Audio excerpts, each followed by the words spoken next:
Good evening, everybody, and welcome all of you to this live program at Orthopaedic Principles. Today, our guest of honor is Dr. Yogesh Joshi from Wrexham, United Kingdom.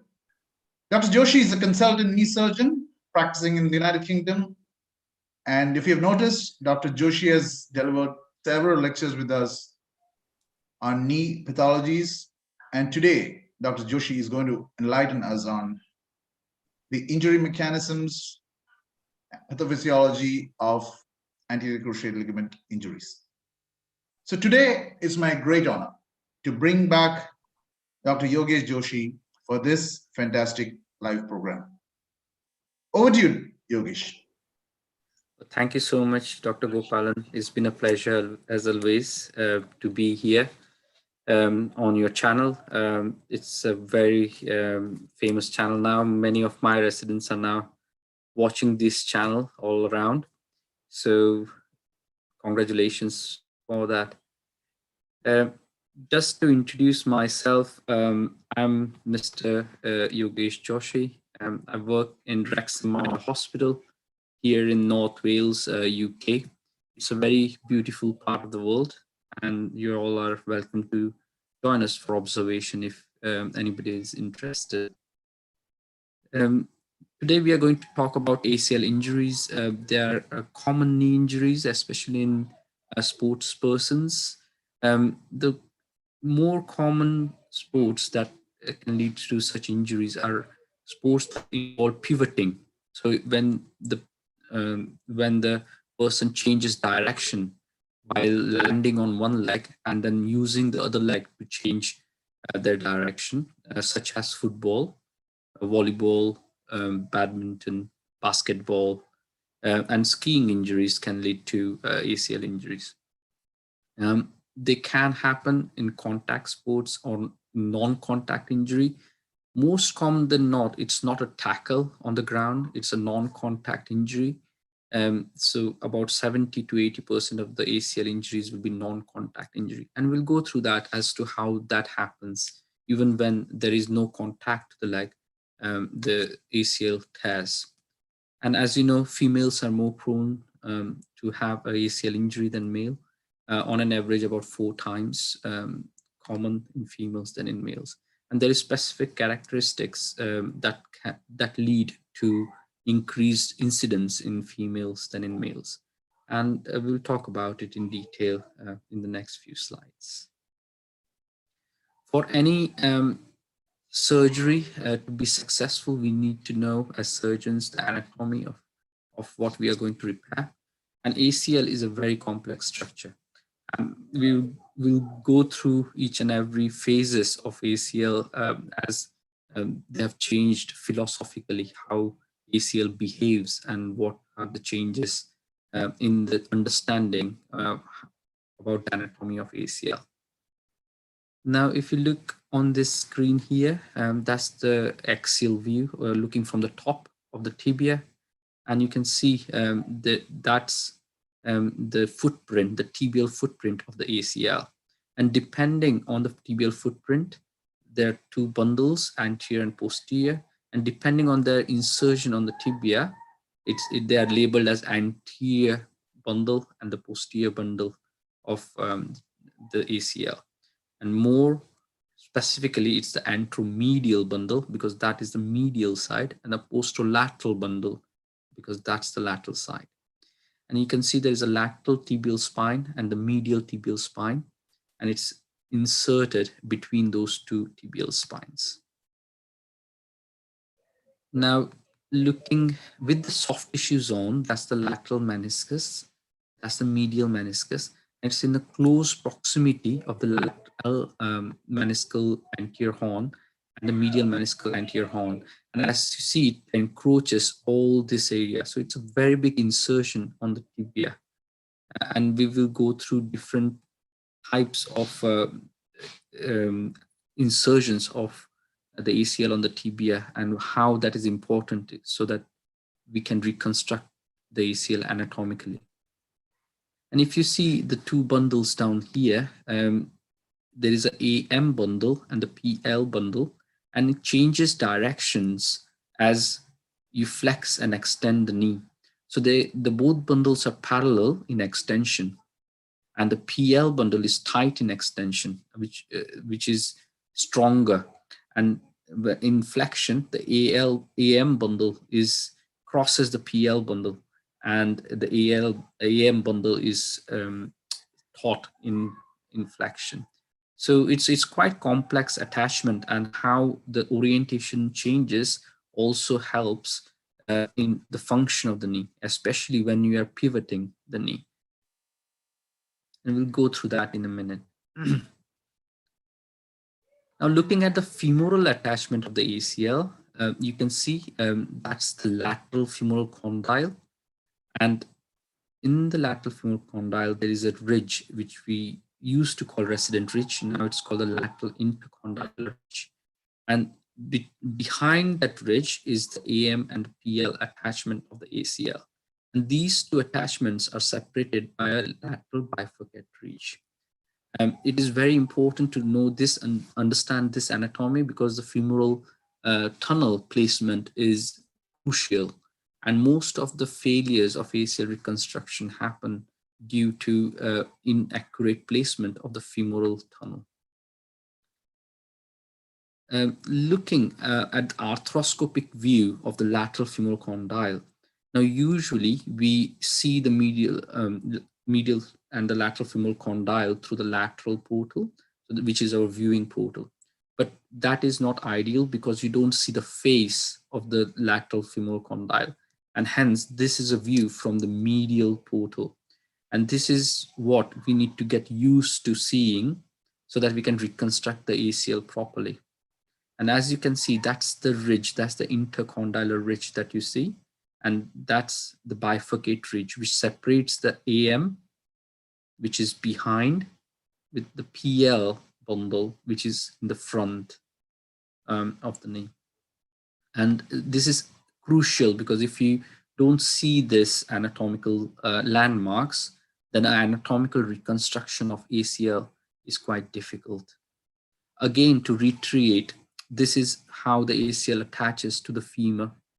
So there is the lateral femoral condyle, that is the lateral intercondylar ridge, and the bifurcate ridge.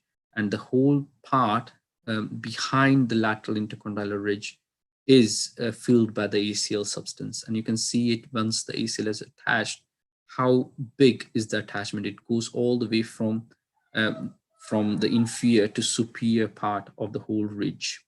And it's filled all by the substance of the ACL.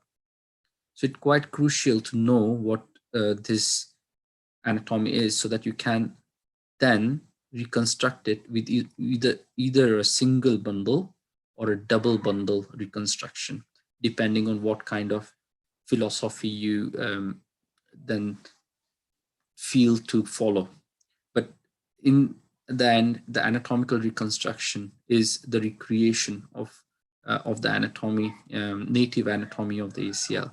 And to understand this is quite important.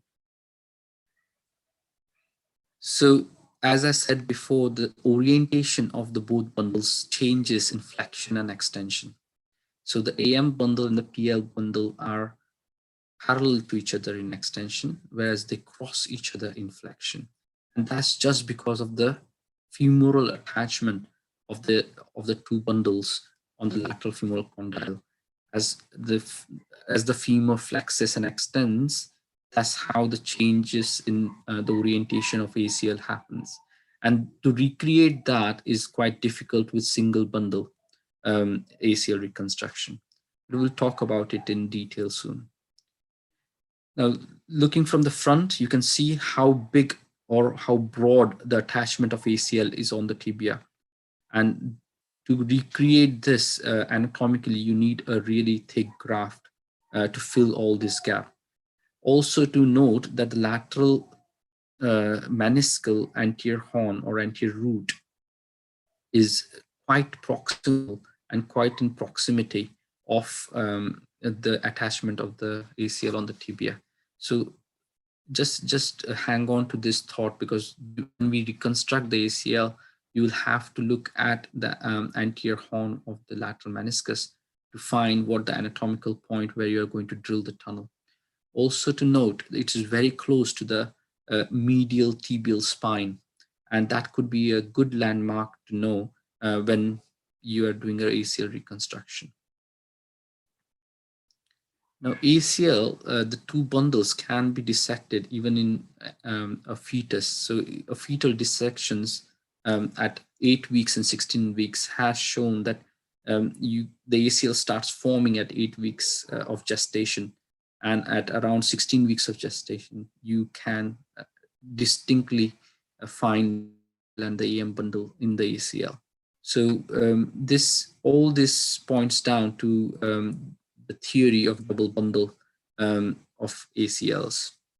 If you look microscopically, it's made up of type 1 collagen, and there are fibrous tissues in between, which makes the septum between the PL and the AM bundle. So it is, even histologically, you can prove that there are two bundles of ACL.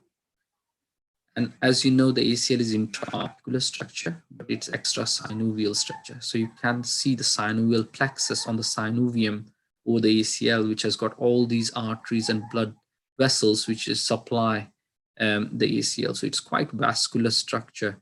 And hence, when it get injured, you get hemarthrosis and bleeding in the knee itself. Just some figures. So average length is around 2.5 intra-articular length of the ACL. It ranges from 22 millimeters to 41 millimeters in length. Cross-section is very variable. The average cross-section is about 44 millimeters square. The attachment over the femur is much broader compared to the tibia. And the cross-section at the femur and the tibia are different as well. So it's quite a complex anatomy structure. So recent dissection studies of ACLs are quite different from the previous concept of double bundle. So this is a concept of ACL being like a ribbon. So it's a flat at the mid substance, and it broadens up at the end of the attachment over the femur and the tibia. And this concept has been popularized by nowadays, and we feel that just the double bundle concept is a dubious concept rather than it's just a ribbon. And when you twist the ribbon, it feels that there are two bundles, and we'll go through that as well. You can see it here as well. The attachment is quite broad on the femur, whereas the mid substance of the ACL is more like a ribbon. And if you section it, you can see on the tibial side as well as on the femoral side, it is a ribbon attachment, which is quite linear. And that is called the direct attachment of the ACL. So this was the experimental study that was done recently. So looking at the attachment, the direct and the indirect attachment of the ACL, you can see there were beads attached to the direct attachment and a radio-opaque string or the indirect attachment of the ACL. And if you see on the X-rays, the beads and the ribbon or the suture, radio-opaque suture, can be seen on the X-rays. And that has led to the concept that the intercondylar ridge is just an extension of the posterior cortex of the femur. You can see it here. So the posterior cortex of the femur, it carries on distally to become the intercondylar ridge. And that's a concept that now helps us arthroscopically to find out where the ridge is and then recreate the anatomy accordingly. This is a picture of the ribbon-shaped ACL, and as you see, it's been held on both the sides with a hemostat. And when you twist the ribbon, you can see it gives an appearance of two bundles. So that is a new concept that we now follow. There is a small video to show how the ribbon-shaped attachment of the ACL is on to the femur. I'll just play it again so that everybody could see it again. So that's a sectioning of the attachment of the ACL on the femur. And you can see on the cross section, it's more of a ribbon shape rather than a bundle shape.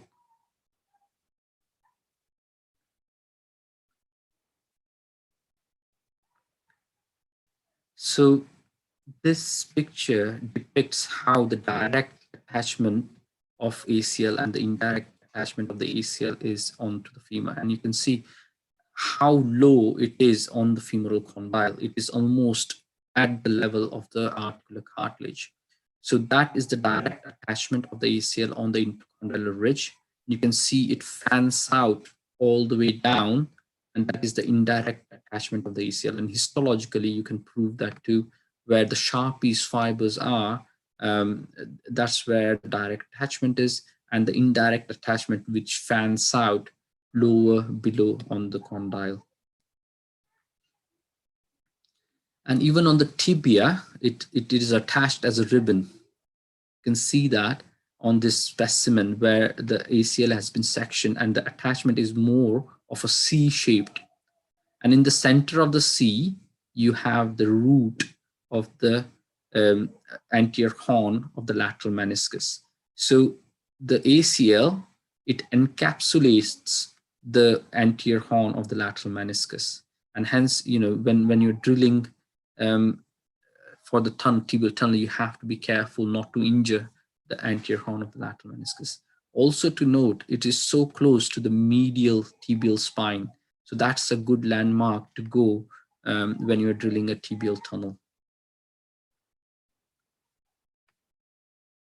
And you can see it quite clearly now that the ribbon-shaped attachment of the ACL, it's not a bundle, and the anterior horn of the lateral meniscus goes underneath, and the ACL encapsulates the whole of the anterior horn of the lateral meniscus. Same is depicted in this picture. This is a view from the lateral side, and this is the view from the top of the tibia, which also shows how the anterior horn of the lateral meniscus goes underneath and into the C-shaped attachment of ACL on the tibia.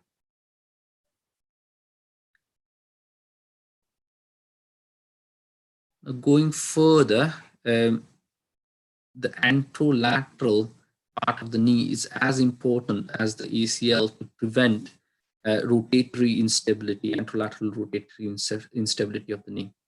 And hence, in the recent years, we have recognized the thickening of the anterolateral capsule, which we now call it as an anterolateral ligament. It arises from the lateral epicondyle, just near the attachment of the LCL. It is superficial to the LCL and goes and attaches between the Gerdy's tubercle and the head of fibula, and that is called the anterolateral ligament. It's important now that we know what it does and how it functions, because reconstructing the anterolateral ligament gives more strength to the ACL reconstruction. The reason we now concentrate on ALL is because even though ACLs were done, the perfectly done ACLs also failed, and they had a positive pivot as well post reconstruction, and hence we think now that the ALL is quite important in the management of ACL injuries. And in certain cases, we need to reconstruct the ALL along with the ACL. This is another specimen which shows the ALL in close proximity with the LCL. And as you see, as the knee flexes and extends, it rotates as well. Now the insertion on the tibia is twofold. So it bifurcates in two limbs. One limb is attached to the lateral meniscus, and the other limb is attached to the bone on the tibia between the Gerdy's tubercle and the fibular head. Between these two limbs, there is the lateral artery which passes between those two limbs. And as the tibia rotates in flexion and extension, you can see the fibers of ALL changes direction as well, and has got restrained to lateral subluxation of the tibia. So all in all, the ALL does have a function in our knees, especially to control the anterolateral instability. And it is beneficial to reconstruct the ALL in high-grade injuries of ACL. This is just a pictorial description of the ALL ligament where it attaches to the lateral femoral condyle. And there now we think that the ALL attaches posterior and proximal to the lateral ligament. And it's attached onto the femur in close proximity to the gastrocnemius tubercle. So if you see the lateral head of gastrocnemius attached to the lateral gastrocnemius tubercle, and the ALL is attached just anterior and distal to that, whereas proximal and posterior to the lateral epicondyle. And as it goes down, it attaches onto the tibia between the fibular head and the Gerdy's tubercle. So those are the attachments. And when we reconstruct ALL anatomically, we try and recreate these attachments. And you can see these are the MRI scan studies of ALL, and about 80% of ACL injuries have ALL injury. So it does support the fact that ALL does get injured when they have anterolateral instability, and reconstruction of ALL might be considered an option to prevent failure of ACL reconstructions. So that's about the anatomy. We go for the ACL function now. What function? It prevents anterior translation of the tibia, as well as the rotation of tibia. So anterolateral instability is present when the ACL is cut. So and also dynamic valgus. So it prevents excessive dynamic valgus during landing protocol. This is a video that tells us how the ACL functions, and I will just put it into the starting mode just now. So when you're running, the tibia translates forwards when you land in stance, and when you are running, all the other muscles as well as the ACL is functionally taut when you're landing onto the leg, and this prevents the anterior translation of tibia. When you pivot like this, you change directions and you put all the load onto the ACL. And three things happen. You have internal rotation of the tibia, you've got a valgus, dynamic valgus, and anterior translation of the tibia. So if you have got weak muscles, then obviously you will have problems with ACL stabilizing the knee, and that's when the ACL ruptures. Going forwards, I will show you another video of how the ACL gets injured. The injury occurs in sports injuries, especially non-contact sports, where you land and change direction. So your body itself moves over the tibia, and that is what causes the ACL to rupture. A direct contact injury is also a cause of ACL injury, but it's about 20% of the ACL injuries with contact injuries. So let's see how it happens. So just see this guy landing down and into a valgus, and again you see the valgus stress, and that's how you injure. There's no contact. It's a non-contact injury. So when you land, it goes into dynamic valgus, and that's when you rupture your ACL.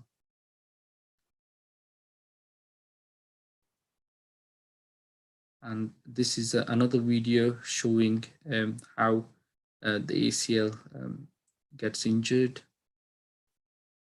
So when you're running and then you change directions, your thigh internally rotates, and this is what happens. So if your muscles are weak, your leg will go into dynamic valgus, and that will rupture your ACL.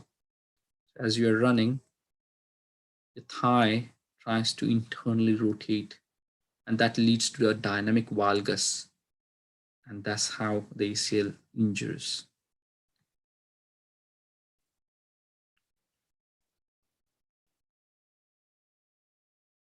And moving forwards, we know that the females are more commonly injured. They have ACL injury more common than males, and there are various reasons for it. We know that the Q angle in females is higher than in males, and that also leads to different biomechanics, especially with the hamstrings and the quadriceps muscles, and that dysfunction or change in function lead to a more lateral dynamic vector and leading to a dynamic valgus when landing down. So they need to be specifically trained how to land so that they don't injure their ACL. And this is how they get, because of the broad pelvis, the Q angle is more, the femur tries to internally rotate, and which gives a dynamic valgus posture. And this is a very risk factor for ACL injury. So if you want to land, then you need to land with a broad base, and you need to couch down so that your hip extensors are activated to prevent this injury. So it's multifactorial. So in females, when you land, you need to land with good hip control, and you have to deep squat and keep your knees apart. If you land with your knees together in contact, then there is a dynamic valgus vector, and that can lead to ACL injury. Also, hyperlax females have got pronation in their ankles, which is also not a good biomechanical factor for them to have ACL environment.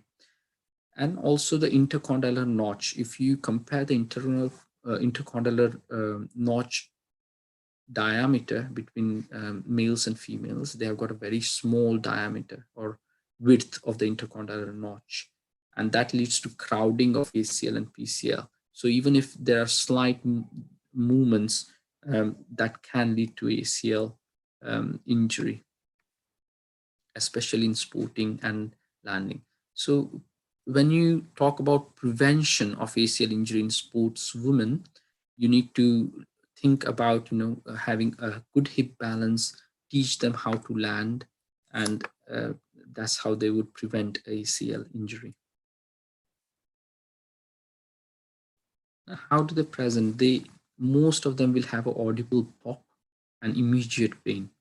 They will have sudden onset swelling because of hemarthrosis, and they will tell about pivoting injury, and it's usually a non-contact injury with a single leg landing or jumping. In chronic stages, they complain of giving way and instability symptoms. Now, they also complain of pain, but the pain is not because of the ACL injury. It's because of when the leg gives way, they get stretching of the secondary stabilizers, which causes them the pain. The other reason they get pain is because of bone bruising. So when during the initial injury phase, the tibia subluxes over the femur, and that leads to bone bruising, and we'll talk about it in a minute.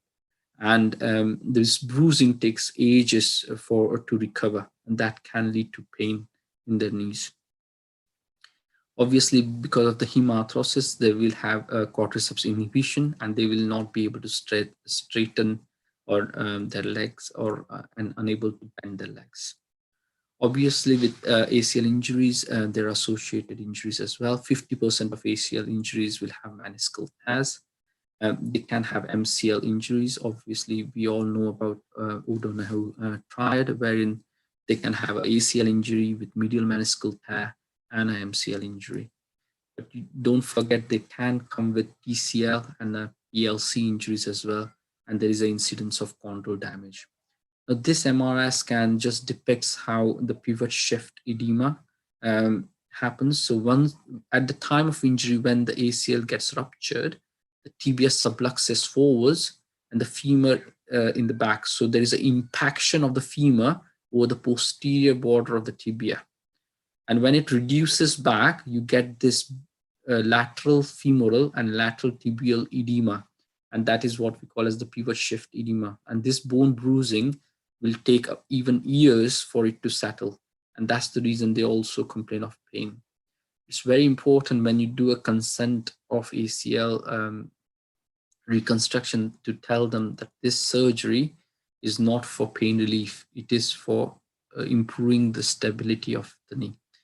Because the pain will even persist even after reconstruction because of the bone bruising they have following the surgery. We know the clinical tests. The most important ones are the Lachman test, the pivot shift test, and the anterior drawer test.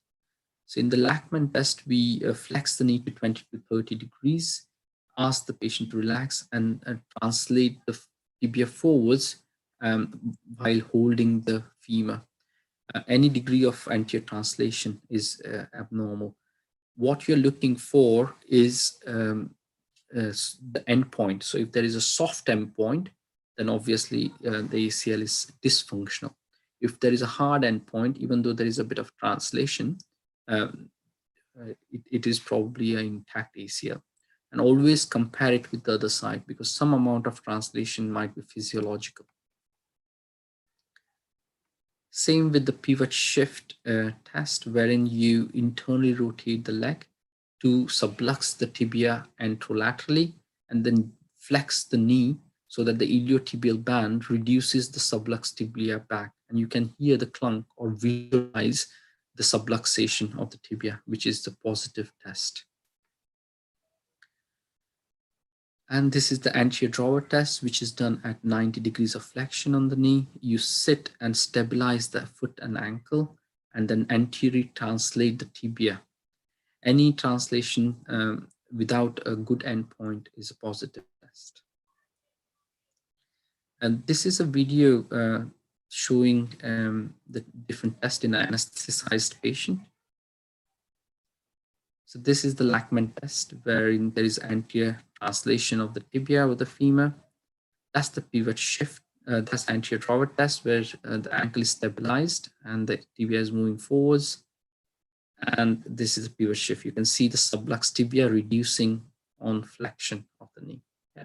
You keep the leg internally rotated in the valgus and then flex the knee.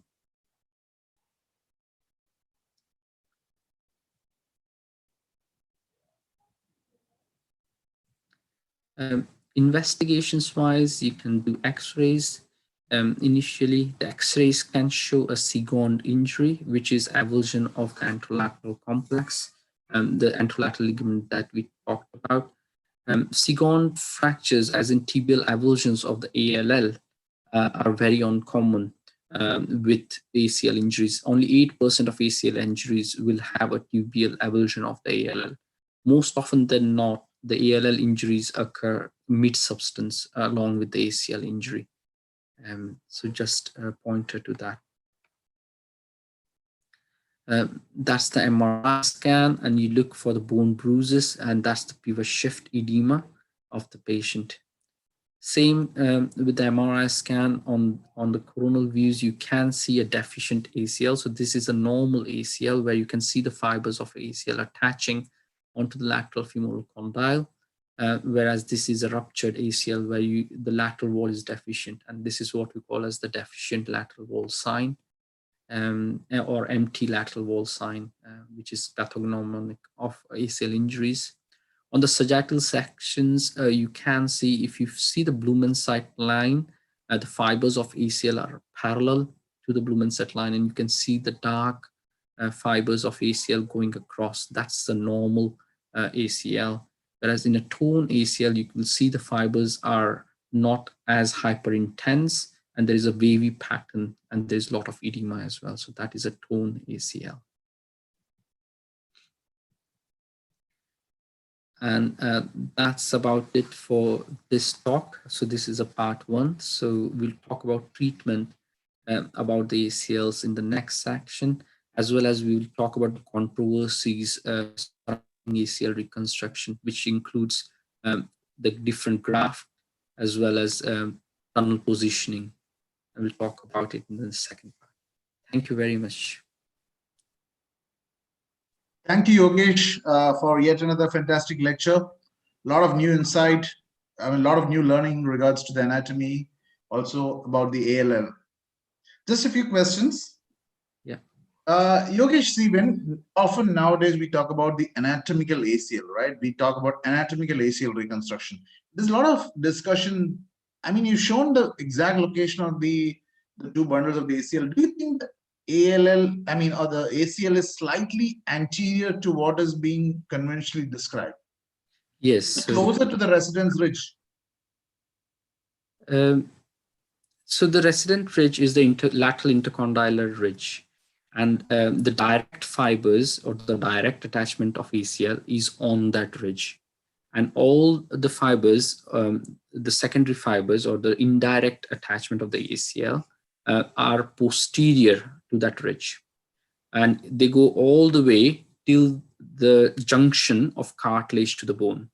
So it's quite a broad-based attachment. So it's all posterior to the intercondylar ridge. On the ridge, there are direct fibers, and the posterior to it are all the indirect attachment.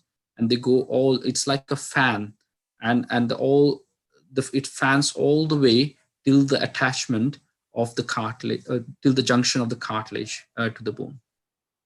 So my question is, is it okay that you consider the footprint as part of the lateral intercondylar ridge, or do you want the footprint posterior to that, the center of the footprint? Yeah, so when you're reconstructing, if you're doing a single bundle anatomical reconstruction, then you will have to go posterior to the intercondylar ridge, but on the bifurcate ridge, which is the center of the attachment. So we'll go through it in the next lecture anyways, where Exactly. we should be putting and the different philosophies, because it's about belief as well, isn't it? Some people believe in two bundles. Some people believe in anatomical reconstruction, single bundle. Some people think that the anatomical single bundle is not anatomical because it's not anatomy, because it's such a broad-based attachment. How can you recreate it with just a single bundle? And now, the bundle concept has been challenged. So these are all philosophies that have come through. And I feel, what we need to do instead of anatomical reconstruction, we need to do a functional reconstruction. And we'll talk about it in our next lecture. Thank you, Yogesh, for that. The other one, actually, it's more of surgically the questions that have come up. So, see, when we try to get the femoral footprint, and most of the time we ask for slightly higher degrees of flexion, right? We talk about try to get 110 degrees of flexion to get into the right, into the femoral, to get the right femoral footprint. Why do you think we are looking at hyperflexion? Can we just do it at 90-degree flexion so that we get the anatomical footprint? Yeah, so basically that's the whole concept, isn't it? So if you are doing a retro reconstruction, so if you're drilling retrograde drilling, as in inside out, then you don't need hyperflexion. The hyperflexion is needed to go to the back of the intercondylar ridge. That's the reason you can't see it unless you hyperflex. The issue with hyperflexion, there are two things. One, you get crowding of instruments because the space in the joint reduces with hyperflexion.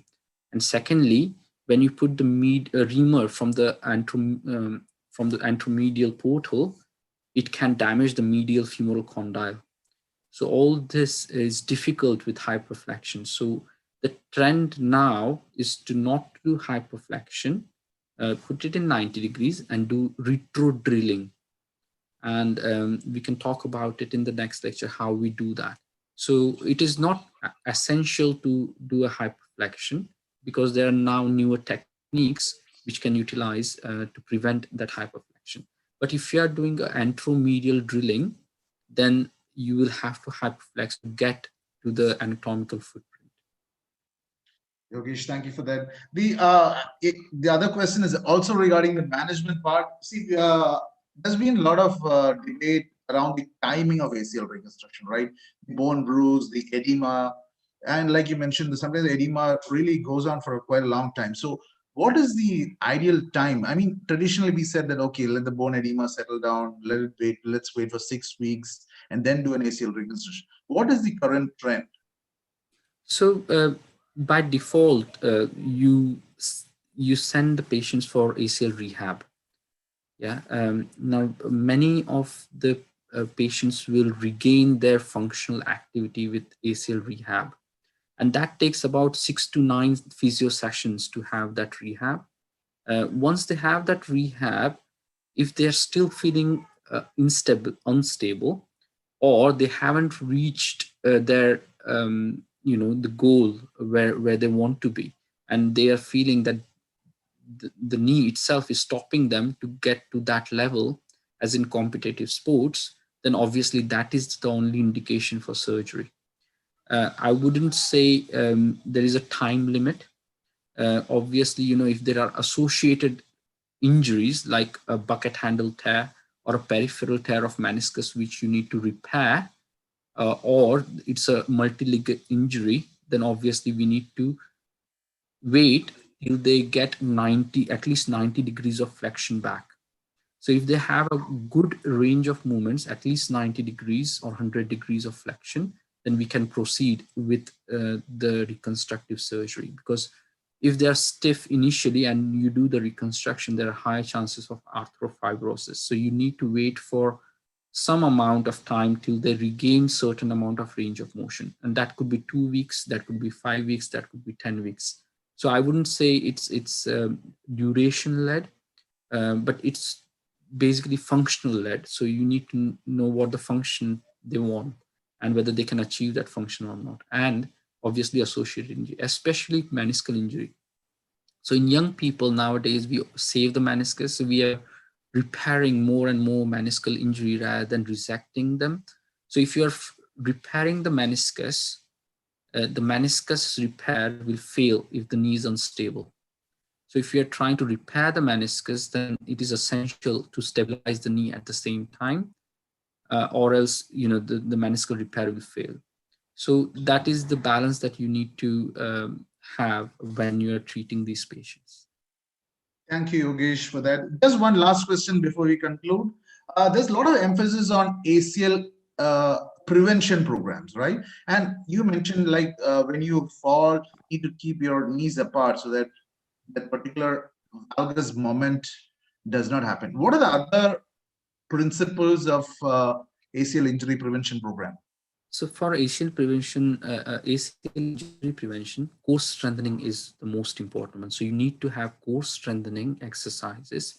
Proprioceptive exercises are very, very important. So if you don't have proprioception, you don't have the sense of positioning of your knee, then you will, especially females, will have that dynamic valgus while landing. And unless you have that proprioceptive feedback, you will land that way. So you need proprioceptive feedback exercises, wobble board and all the stuff. Core strengthening, which will help with balancing, because when you land, you need to balance as well. And you need hip strengthening exercises, especially gluteus medius strengthening exercises, because you need to abduct the hip while you land. So if your hip is not strong enough, you will land in a valgus attitude of the limb. Same way, obviously injury prevention also means you need to have the strong quadriceps of the other knee, because when you are pivoting, your other knee's quadriceps needs to be strong enough to prevent the injury to the ipsilateral knee. So you need to have a good control of the quadriceps at the same time. So in my prevention program, we prescribe core strengthening, proprioceptive exercises, gluteal strengthening, and quadriceps strengthening. Okay, thank you for that, Yogesh. I think that's all the questions that we have for this session. Thank you once again for joining us. It has been fantastic learning. I mean, all of your lectures have been so engaging and they've reached a lot of people all around the world. Thank you so much for joining in, Yogesh. It's a pleasure. Thank you so much, Dr. Gopal. Thank you very much.